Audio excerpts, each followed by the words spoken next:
city and to the territory on west, there's just one way to handle the killers and the spoilers, and that's with a U.S. Marshal on the spell of Gunsmoke.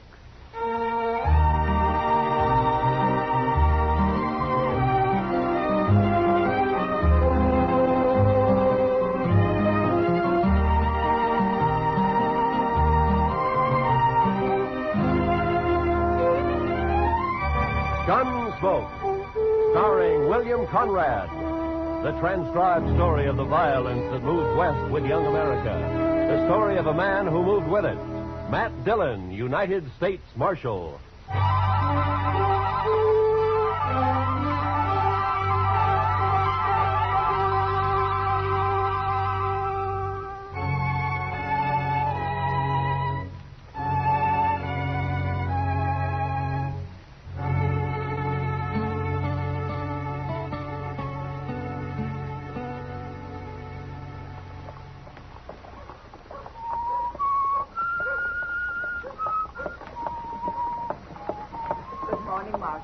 Good morning, ma'am.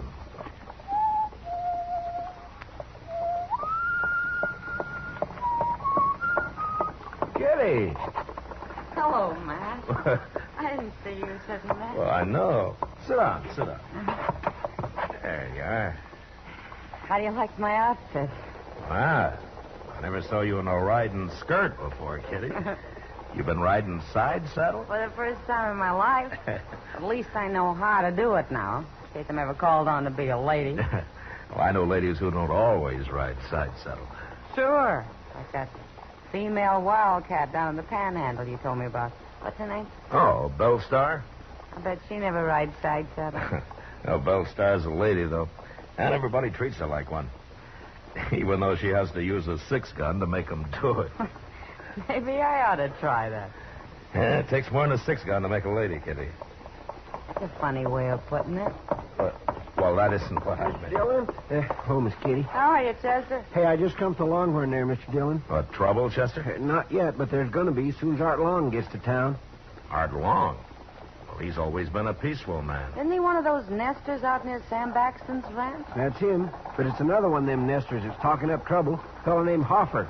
He's saying he's going to shoot Art Long on sight. Well, is he drunk, Chester? Yes, sir, some. Armed? He's got the biggest old cavalry pistol you ever saw stuck right in his belt. Real farmer style. Well, that may be true, Kitty, but those horse pistols go off sometimes. I'll buy later, Matt. Yeah, I will if I can, Kitty. So long. He sure sounds like he means it, Mr. Dillon. Oh, why does he want to kill Long, Chester? Well, sir, he didn't say. Yeah, maybe he's just drunk and wants to shoot somebody. No, Anybody. Sir. No, sir. Hoffer's pretty certain about who it's going to be. All right, Chester. Don't stand too close in case he puts up a fight, huh? No, sir. And all you bully grubs, shut up and listen to me. When Art Long gets here, you're going to see his blood all over the floor. Right there. Or maybe right over there. I don't know just where yet. Your name, Hoffer? Barnaby Hoffer. What's the trouble between you and Art Long? You friend of his? That doesn't matter. Yes, it does. Because if you're a real good friend, I might take it to mind to shoot you, too. I'm a U.S. Marshal, mister, and you're not going to shoot anybody. Oh, Marshal Dillon, huh? I'll take that pistol, Hoffer. Okay, Marshal. Take it. All right. Now tell me what this is all about. I don't need no pistol. He's got it right, Mr. Dillon. Drop it, Hoffer. I said drop it. No, I'm going to cut you again. Give me that knife back. You're kind of hard to convince, Hoffer.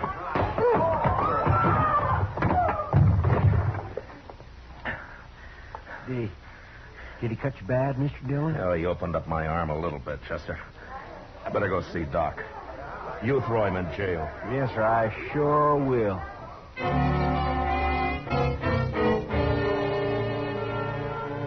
There's a saying that it's the gentle horse that's most dangerous. You don't watch him close enough. And so with Barnaby Hoffer, a farmer who hands you his old horse pistol and then snatches an 8-inch knife from the back of his belt. Well, Doc took a few stitches in my arm and told me to come back in a couple of days. And I did. And it looked pretty good by then. At least I thought so. You're going to have to watch that cut, Matt. There might be an infection in it. What are you talking about, Doc? Looks as clean as rain to me. Well, how do you know what that idiot's been using his knife on? Probably sticks hogs with it all day and uses it to clean his boots at night. Yeah, sure, but my arm bled a lot. That got it clean. That and all the turpentine you poured into it. Hurt, didn't it? You know, someday, Doc, if my luck holds, I'm going to get a chance to work on you. Oh, no, you know, I'd sooner die. I'd sooner lie in the snow and bleed to death all alone without anybody around even to bury me. How did you get in the snow, Doc? Oh, I just hate snow. Oh, yeah, I forgot. Oh, come in. Come in. Oh, hello, Chester. Doc, Mr. Dillon, Art Long's been killed. What? Yes, sir. A cowboy just come into the office and told me. Said he rode by his cabin this afternoon and he found him there laying right in the door. Barnaby Hoffer must have done it. Hoffer? I thought you had him in jail, Matt. Well, I turned him loose next morning, Doc. He seemed calm enough then. I guess I made a mistake. I guess you did, all right.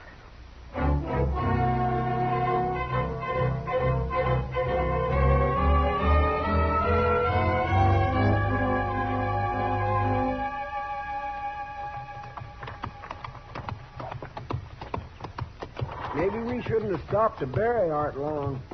Hoffer may be a long way from here by now. Oh, we couldn't leave him lying there, Chester. No, sir, I guess not. Poor fella. Well, there's Hoffer's cabin. Yes, sir. Hey, we've done pretty good at that. It's hardly past daylight. Looks like his door's open. Yeah, then he must be inside. He wouldn't go off and leave his door open. No. Hey, wait a minute. Look over there, Chester. What? Why, it's him. Oh, he looks dead. Yeah. Come on.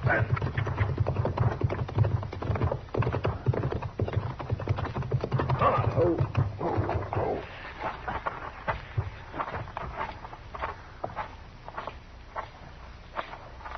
He's been shot, Mr. Dillon. With a shotgun. Just like Art Long.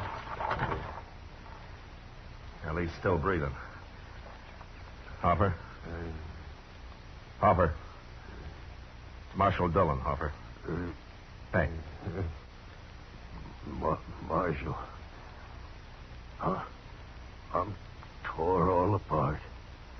Took a load of buckshot when I opened the door. Who did it, Hoffer? Did you see him?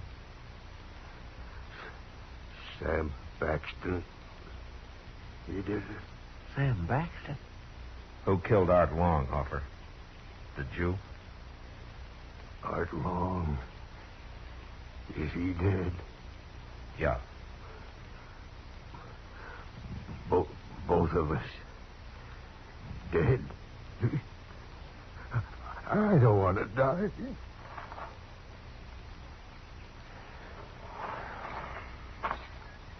It's no wonder he lived this long.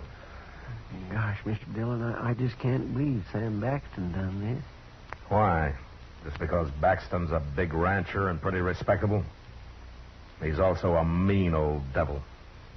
And these men are nesters. Come on, let's go find him, Chester.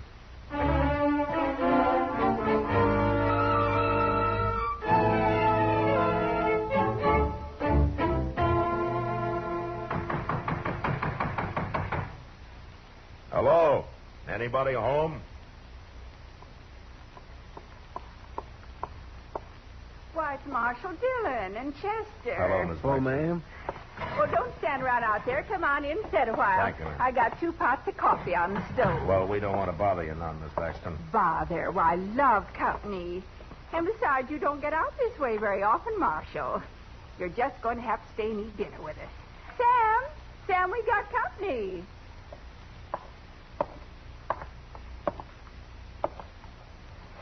Hello, Baxton. What are you doing here, Marshal? Why, Sam, that's no way to... Shut up, woman. Please, Sam, don't talk like that. Want to get whooped instead? Well, do you? No, Sam. I asked what you're doing here, Marshal. Yeah, I heard you. Well, say it out. We're busy around here.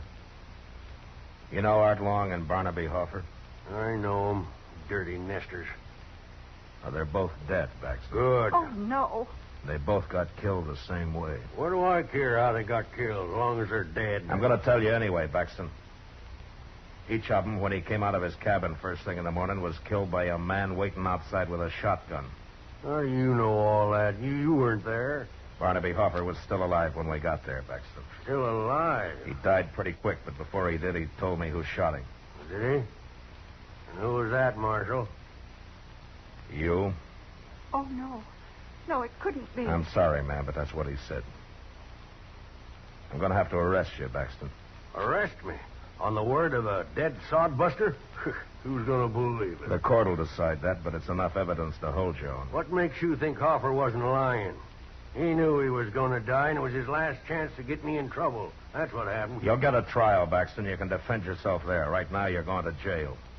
I'm charging you with 2 murders. But Art Long was dead. He didn't tell you nothing, Marshal. He and Hoffer were killed exactly the same way, ma'am. Looks like one man killed both of them. Come on, Marshal. If we're going to jail, let's go. And you stay out here, woman. I don't want you running into Dodge all the time I'm there. All right, Sam. And don't go talking your fool head off to everybody about this either. I won't. When we get this business over with, Marshal, I'm going to give you a lot of trouble. You're going to wish you never come near me.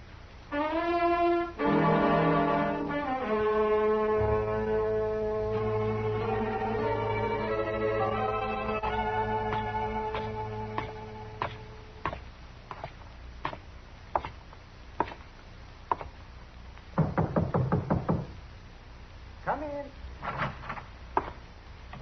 Be with you in a minute, Matt. As soon as I get Kitty fixed up here. Oh, Matt. Kitty. What's that, a black eye? What happened? It's none of your business.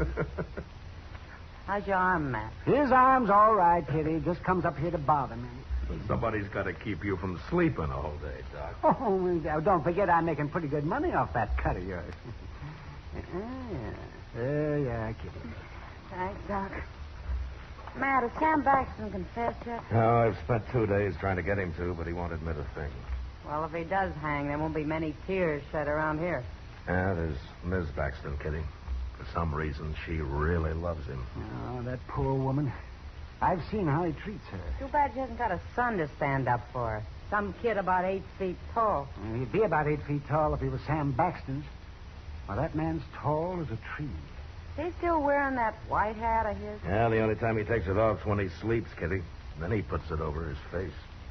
Be like sleeping under a horse blanket. No wonder he's so ornery all the time. Oh, come in. Well, come on in, friend. Fellow downstairs told me I could find the marshal up here. Well, what can I do for you, mister? Oh, I never been in Dodge City before, Marshal.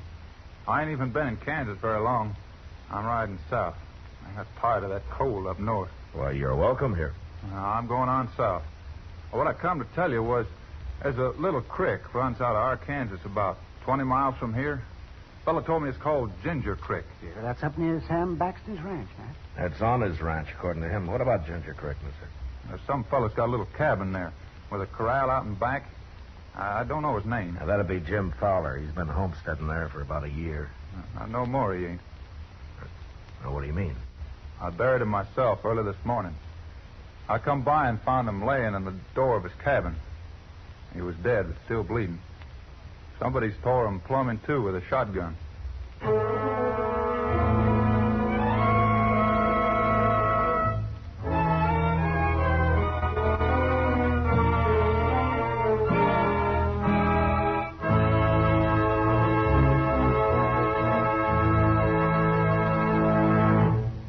We will return for the second act of Gunsmoke in just a moment. But first, Radio's outstanding theater of thrills, Suspense, launches its new summer series Tuesday nights on most of these same stations with more spine-chilling stories packed with excitement and well calculated to keep you in suspense. This Tuesday, Here the Earth is Made of Glass, in which a man experiments with crime on a scientific basis. Suspense, now Tuesday nights at the Star's address. Don't miss it. Now, the second act of Gunsmoke.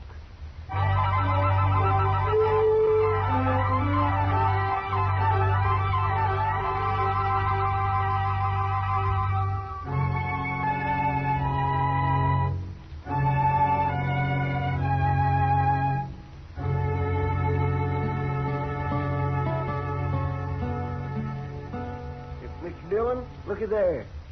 What is it, Chester? Out there in the street. It's Miss Baxton. Huh? She's coming to buggy. News travels fast, doesn't it? You going to turn old Sam Baxton loose?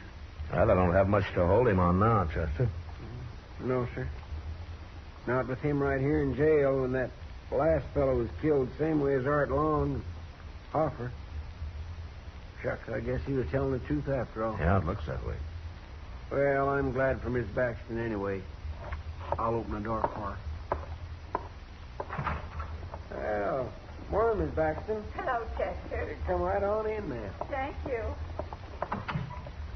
Hello, Miss Baxton. Marshal Dillon, I'm sure glad to see you this time. Well, I hope there aren't any hard feelings, ma'am. Oh, you was only doing your duty. I respect that. Oh, where's Sam? The cells are out back. Oh, you haven't turned him loose yet. No, ma'am. It's too bad about Jim Fowler, Marshal, being killed that way. But it was just like the others, wasn't it? The same man killed all three of them. And Sam was right here in jail. Well, I was just saying to Chester, news sure travels fast. How'd you hear about it so soon? It just happened this morning. What? One of our cowboys rode by there about noon, Marshal. He come straight to the ranch and told me about it. Would you let Sam out now? I'd like to get started for home. I'm sorry, Miss Baxton, but I'm going to have to hold him for a while yet. But why, Marshal? What for? Well, Mr. Dillon, a few minutes ago you said yourself that I said that he wasn't clear of this yet, Chester. You don't listen very close, Chester.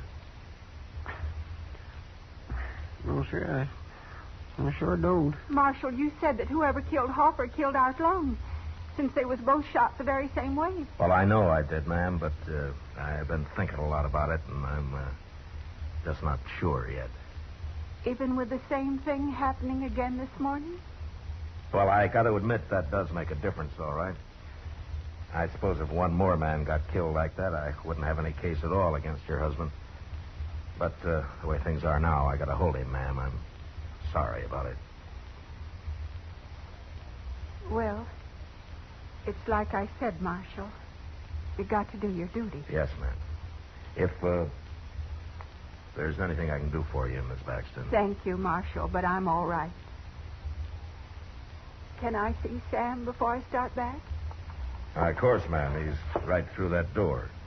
I can't stay long. Chester. You've been up on Ginger Creek since I have. Yes, sir. Isn't there another nester there not far from Jim Fowler's cabin? A couple of miles beyond, there's one. I don't know his name, though. Oh, that doesn't matter. Chester, go get our horses, huh? And bring a horse for Sam Baxton, too. He's going to go up there with us.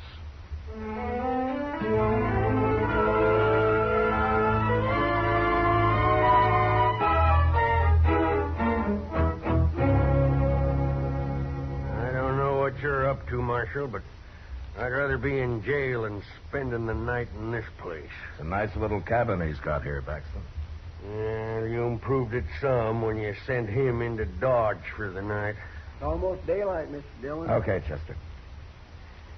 Well, I'm going to build a fire now and let whoever's waiting outside think his victim's just got up. What makes you think he'll be there this morning, Marshal? But if he isn't, we'll stay here till he does come.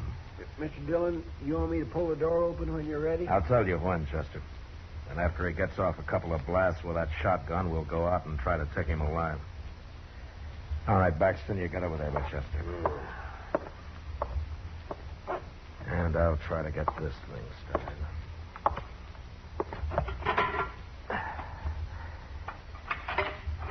All we're going to need is a little smoke going up through the chimney. Maybe we can come back when it's all over and cook a little breakfast, Mr. Dillon. We'll worry about breakfast later, Chester. Yes, sir.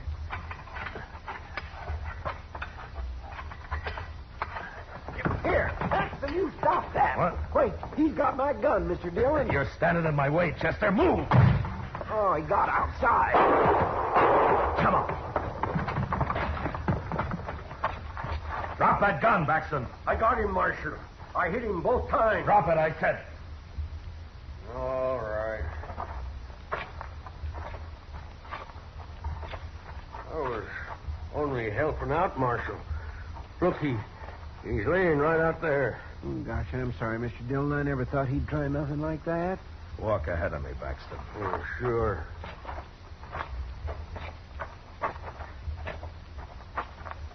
Oh, Marshal, look, it's my wife. Yeah. She's dead. I didn't know who it was, Marshal. I couldn't see who it was. How'd I know she was doing this? Going around killing people. Your wife shot Jim Fowler yesterday morning. I didn't know she hated Nestor that much.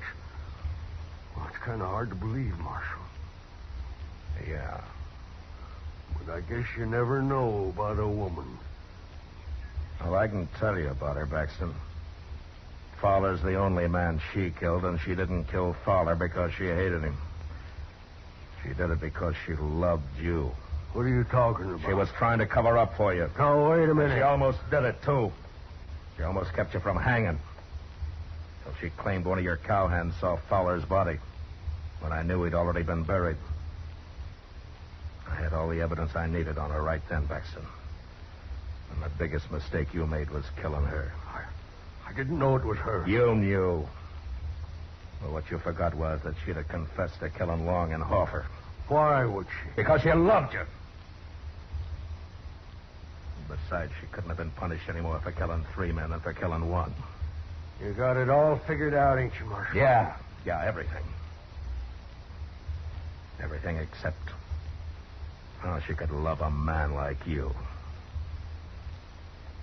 But then it's like you say. You never know about a woman.